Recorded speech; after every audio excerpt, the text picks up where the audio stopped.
Today CRISPR New is about the new technique which called MAGIC.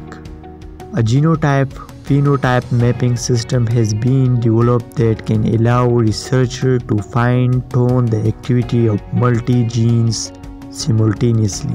The system, which is called MAGIC, represents a powerful synthetic biology tool.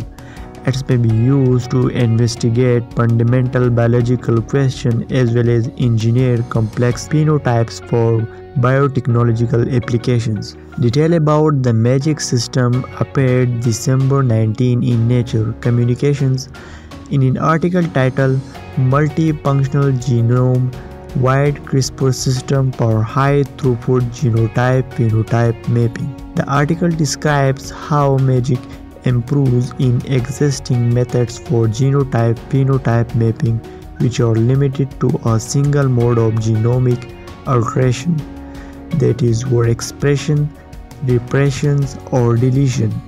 MAGIC, the article mentions, can control the expression level of defined genes to describe level throughout the whole genome. By combining the tri-functional CRISPR systems and array-synthesized oligofolds, MAGIC is used to create, to the best of our knowledge, one of the most comprehensive and diversified genomic libraries in yeast ever reported.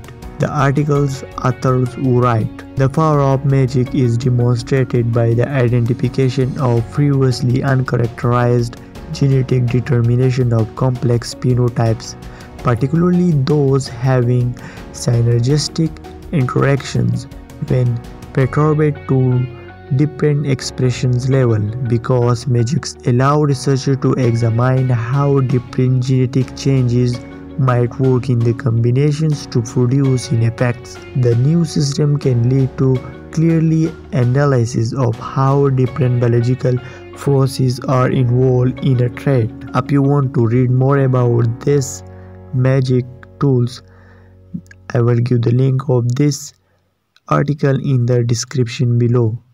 Thanks for watching.